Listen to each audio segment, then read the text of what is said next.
heute weiter mit dem Aquarell-Ausmalbuch von May & Berry. Es sind noch 2 Techniken übrig und davon werden wir in diesem Video genau eine machen.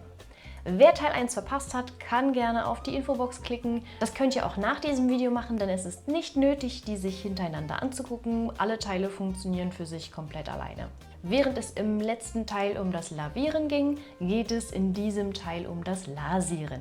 Das Lasieren ist auf jeden Fall deutlich einfacher, denn der Unterschied ist, dass man die erste Schicht aufträgt, sie trocknen lässt und dann die nächste Schicht darüber malt. Gemalt wird dabei von hell zu dunkel. Das wird auf jeden Fall eine richtig tolle Übung für meine Geduld, nicht. Damit ich nicht zu lange warten muss, bis die erste Schicht getrocknet ist, male ich an mehreren Gemüsesorten gleichzeitig.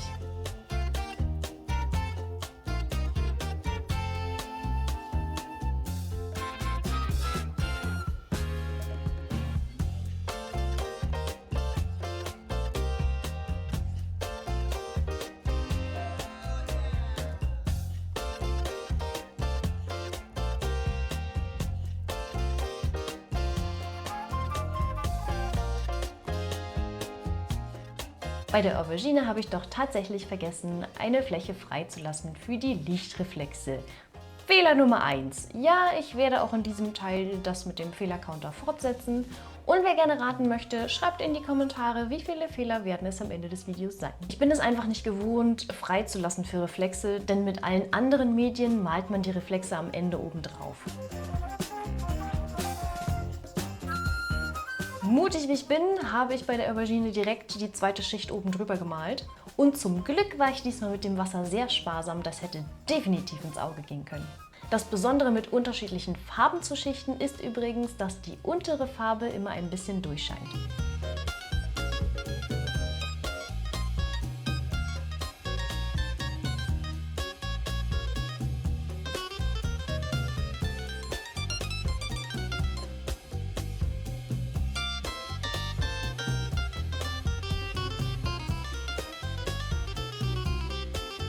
Das macht es zwar etwas schwerer abzuschätzen, welche Farbe man oben drauf malen muss.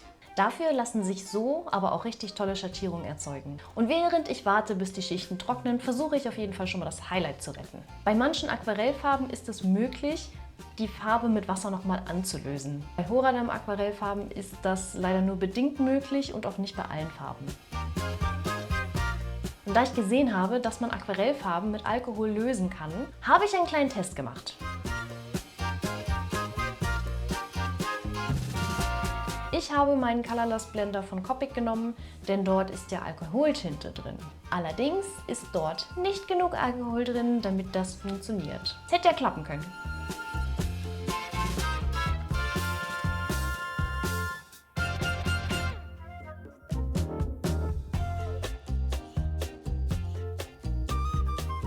Und genauso wie bei zweiten Schichten muss man natürlich auch bei benachbarten Schichten aufpassen, dass man nicht 2 nasse Schichten zu dicht aneinander mischt, dann sonst passiert das.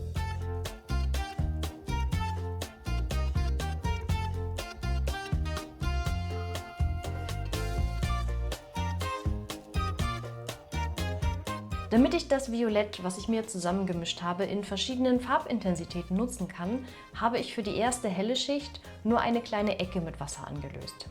Und so kann ich jetzt für die zweite Schicht mir an einer anderen Ecke mit weniger Wasser mehr Pigmente anlösen.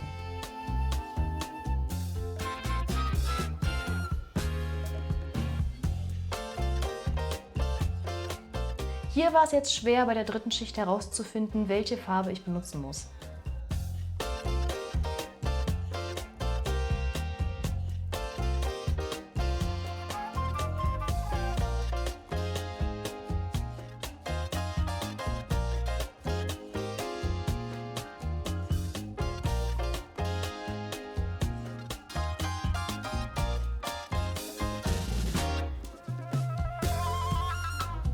Da hätte ich mir dann schon sehr gewünscht, dass wie bei den folgenden Bildern einfach so eine kleine Ecke mit bei ist, die einem sagt, welche Farben man benutzen soll. Aber im Nachhinein ist man immer schlauer. Ich denke, beim nächsten Mal würde ich dort auf jeden Fall mit reinem Blau rübergehen, denn der rötliche Schimmer kommt von der Schicht unten drunter. Und wie schön ich plötzlich Schatten malen kann.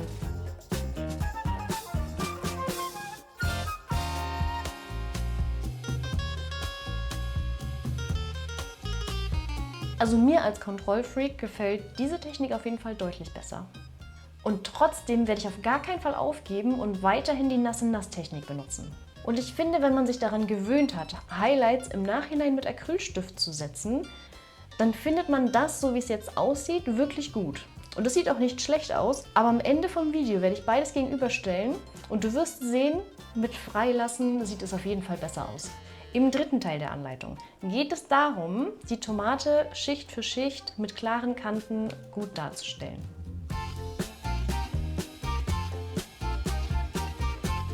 Allerdings weiß ich nicht, wieso ich so viele Probleme hatte, damit die Farbe aufs Papier zu kriegen. Ich hatte irgendwie permanent das Gefühl, dass das Wasser und die Farbe irgendwie abperlt.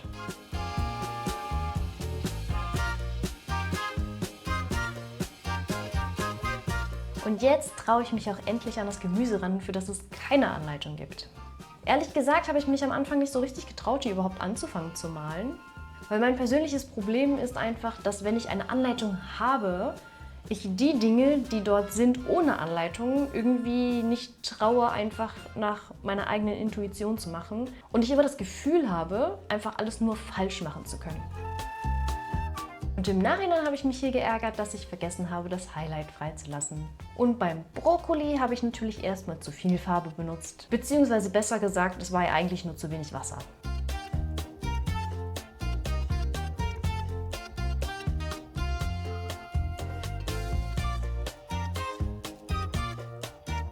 Wenn du vorhast, Schatten zu setzen, dann fang auf jeden Fall möglichst mit einer sehr, sehr hellen Grundfarbe an. Du kannst es immer dunkler machen, andersrum funktioniert es einfach nicht. Bei den Röschen habe ich den Fehler dann zum Glück nicht mehr gemacht.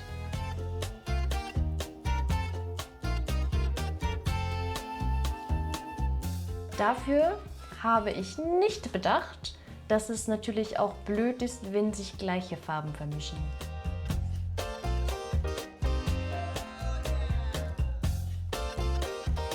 Und was habe ich hier nicht gemacht? Richtig, ich habe nicht gewartet, bis die erste Schicht trocken ist. Keine Ahnung, wann ich das jemals lerne. Weiter geht's mit der zweiten Schicht bei der Tomate. Zum Glück kann hier nichts schief gehen.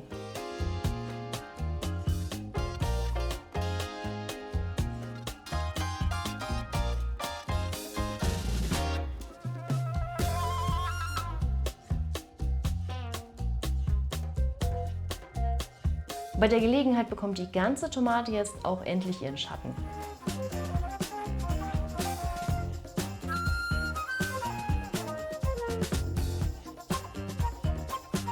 Und um sicher zu gehen, dass alles trocknen kann, habe ich erst am nächsten Tag weitergemacht an der Stelle. Und abgesehen davon musste ich jetzt erstmal überlegen, wie will ich denn jetzt eigentlich das Radieschen und die Zucchini darstellen. Ich habe keine Ahnung, warum ich mich immer noch schwer tue, Vorlagen herauszusuchen für Dinge, die ich malen möchte. Ich kann nicht erklären, warum, aber es fühlt sich manchmal einfach so falsch an, Vorlagen zu benutzen. Dabei ist es völlig normal und komplett nötig. Unser Gehirn kann sich nämlich gar nicht diese ganzen Details merken. Und das ist auch gut, weil das wäre nämlich viel zu anstrengend für unser Gehirn. Wir würden viel zu viel Energie damit verbrauchen. Aber deswegen sehen Bilder, die wir aus dem Kopf malen, immer irgendwie komisch und detailarm aus. Und den Unterschied siehst du gleich so richtig deutlich, denn der Brokkoli ist nämlich ohne Referenz gemalt. Und da ich so richtig mutig geworden bin über Nacht, benutze ich heute Rubbelkrepp. Und das, obwohl es nicht in der Anleitung steht. Für das Rubbelkrepp habe ich mir extra einen Pinsel genommen, der schon ziemlich hinüber ist. Das Rubbelkrepp bekommt man nämlich gar nicht so gut ab vom Pinsel, angeblich.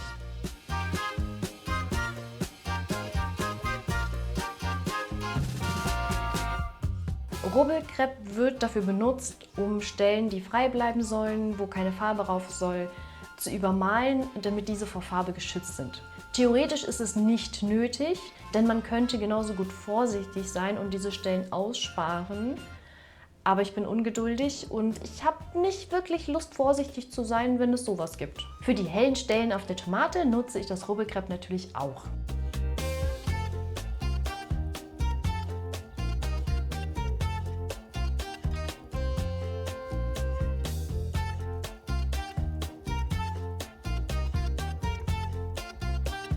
Und wenn es gutes Rubbelkrepp ist, dann löst es die Farbe unten drunter auch nicht wieder an beim Abrubbeln.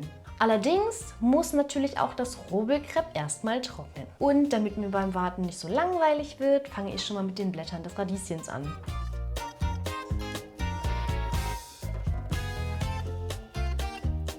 Dafür habe ich mir diesmal ein schöneres Grün zusammengemischt, denn ich finde es viel schöner, wenn die Blätter ein bisschen gelbgrün sind.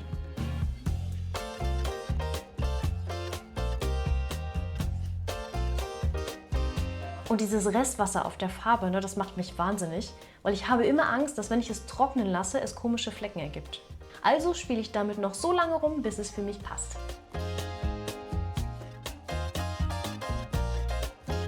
Die Tomate bekommt einen schönen letzten Schatten.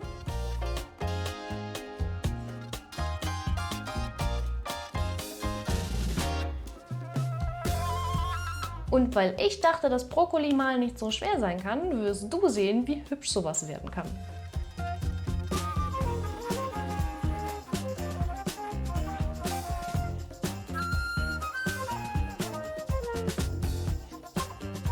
Ernsthaft, ich habe keine Ahnung, was ich da mache, aber ich tu's. Und aus Verzweiflung habe ich dem Brokkoli noch ein paar Highlights mit gelberem Grün gegeben.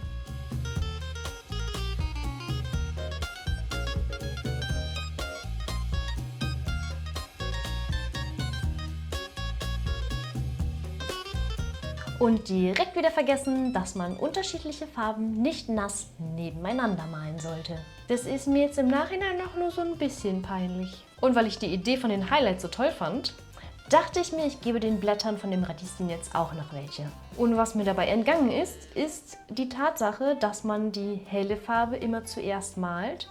Und hier siehst du jetzt den Grund, warum man das so macht.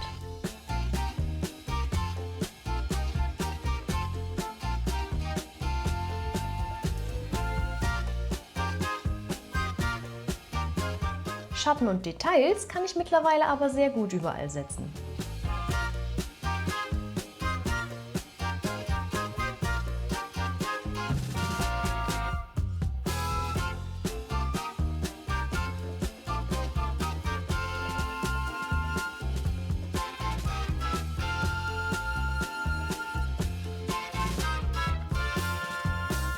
Weiter geht's mit der nächsten Grundierung für Radieschen und Zucchini.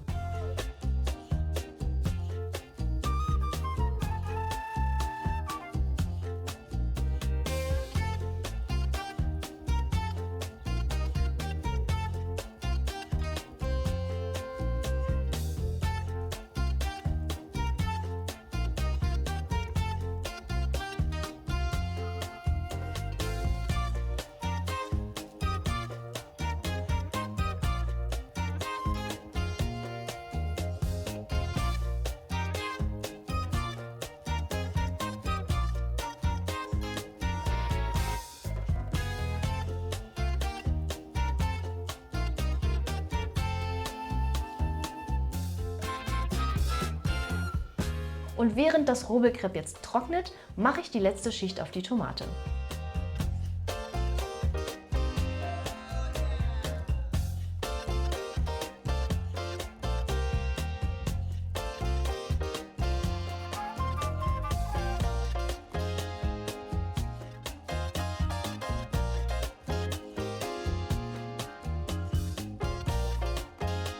Und als nächstes bekommt das Radieschen die nächste Schicht.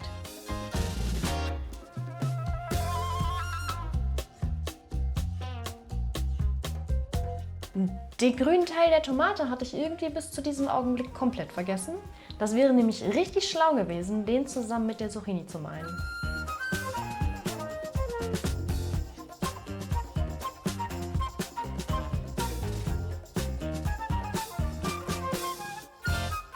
Und ich hatte mal wieder zu viel Wasser im Pinsel. Aber ich konnte es zum Glück am Ende noch korrigieren. Das funktioniert, indem man den Pinsel am Tuch abtupft, dann mit dem trockenen Pinsel auf das Papier geht und dann das Wasser mit der Pinselspitze aufsaugt. Und das Ganze wiederholt man so oft, bis das Blatt dann trocken genug ist. Habe ich behauptet, dass ich die Technik schon beherrsche? Ich würde sagen, ich habe mich auf jeden Fall zu früh gefreut. Denn die zweite Schicht der Zucchini habe ich sowas von verkackt, einfach nur weil die Farbe zu hell war. Und falls du denkst, das ist eine richtig gute Idee, am Anschluss direkt mit der dunklen Farbe drüber zu gehen, die Farben vermischen sich, das Wasser löst die erste Schicht wieder auf und am Ende bleibt das zurück.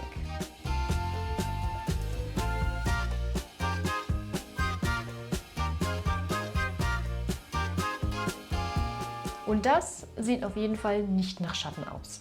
Im unteren Teil der Zucchini siehst du sehr schön, wie es eigentlich aussehen sollte. Das Radieschen bekommt die finale Schicht und ist damit fertig.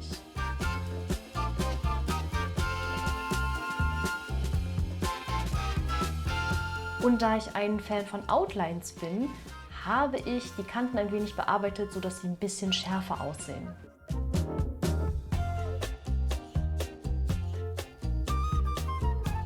Ich liebe kleine Details. Immer wenn ich so mit dem Malen anfange, bin ich zu ungeduldig, um das zu machen. Aber wenn ich erstmal in diesem Malprozess drin bin, dann bin ich so sehr im Flow, dass Ideen für Details einfach von ganz alleine kommen. Wie hier zum Beispiel mit diesen kleinen niedlichen Wurzelenden. Die finale Schicht war mir jetzt allerdings noch etwas zu hell. Ich habe zwar diesmal schon wieder nicht lange genug gewartet, aber ich hatte wirklich Glück. Ich hatte sowieso viel zu wenig Wasser im Pinsel, also Katastrophe abgewendet. Weiter geht's mit der nächsten Schicht auf der Zucchini.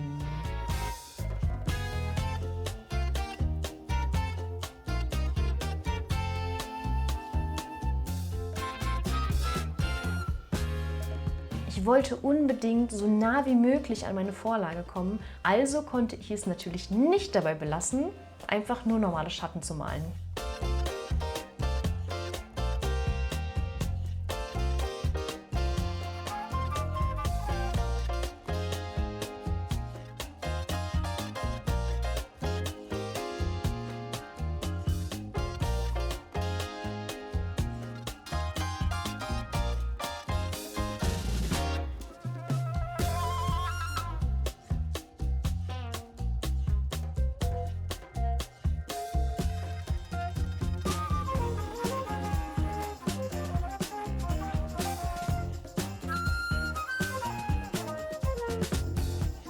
Und ohne Vorlage hätte ich garantiert niemals darüber nachgedacht, hätte die Details weggelassen und die Zucchini hätte am Ende ausgesehen wie eine komische Gurke.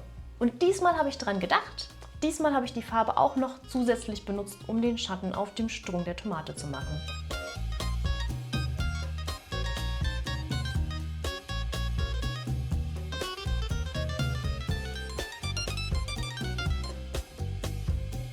Hier hatte ich mich übrigens bewusst dafür entschieden, das Grün aus meinem Farbkasten zu nehmen, denn hier ist mehr Blau drin und das macht den Schatten auf jeden Fall realistischer. Und jetzt kommt das Finale. Es wird Zeit, es ist alles getrocknet. Ich kann das Rubik Crepe wieder runterholen. Zuerst wollte ich das mit einem Radiergummi machen, das war allerdings eine blöde Idee. Denn zusammen mit dem Rubik Crepe kam teilweise leider auch die Farbe mit runter.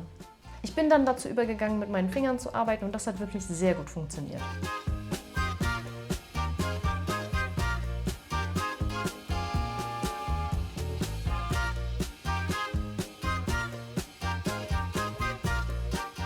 Und hier kommt die Übersicht der ganzen Seite. Achte auf jeden Fall mal auf den Unterschied der verschiedenen Highlights. Denn während bei der Aubergine das Hell noch durchschimmernd, sind alle anderen Highlights wunderschön weiß geworden. Also ich finde, es macht auf jeden Fall einen Unterschied, ob das Weiß vom Papier kommt oder eine dünne Farbschicht auf dem Papier drauf ist. Oder wie siehst du das? Und auch wenn ich jetzt schon ein bisschen geteasert habe, was auf der dritten Seite vorkommen wird, machen wir an dieser Stelle Feierabend. Nächste Woche folgt dann Teil 3 der Reihe. Ich habe auf jeden Fall wieder sehr viel gelernt und ich hoffe, dass du aus meinen Fehlern auch lernen konntest. Schreibe mir in die Kommentare, was du am spannendsten fandest und unterstütze den Kanal und mich mit einem Like. Und falls du neu sein solltest, lass auf jeden Fall ein Abo da, um den letzten Teil in der nächsten Woche nicht zu verpassen. Ich bleibe auf jeden Fall dran und werde besser, denn no paint, no gain.